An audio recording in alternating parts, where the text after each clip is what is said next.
ऋषि मार्कंडेय ऋषि मृकंडु के पुत्र थे। यद्यपि उनका जीवन केवल 16 वर्ष का ही निश्चित था, लेकिन भगवान शिव के प्रति उनकी गहन भक्ति के कारण शिव ने हस्तक्षेप किया और उन्हें अमृता या 7 कल्पों समय के विशाल चक्रों तक जीवन का वरदान दिया। इस प्रकार मार्कंडेय ब्रह्मांड के चक्रीय विनाश को देखने के लिए नियत एकमात्र जीवित प्राणी बन गए।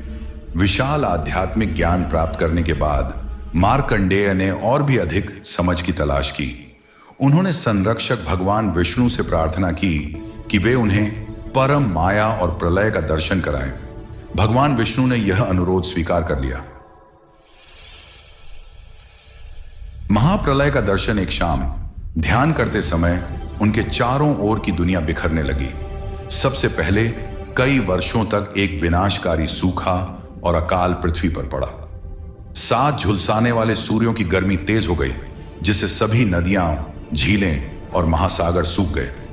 सभी वनस्पति और जीवित प्राणी नष्ट हो गए।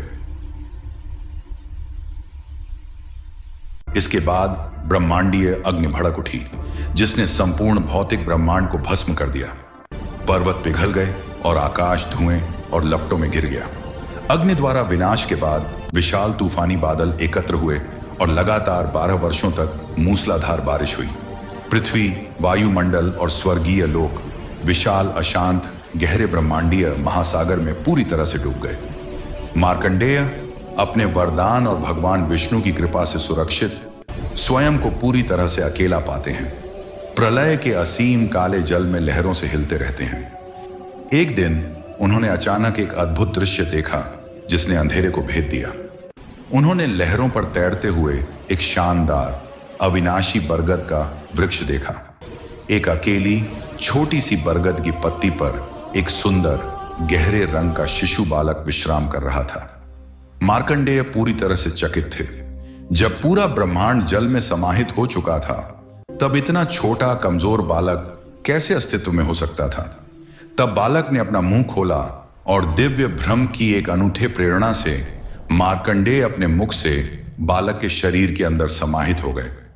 शिशु के पेट के अंदर मार्कंडेय पूर्ण रूप से कार्यरत ब्रह्मांड को देखकर दंग रह गए।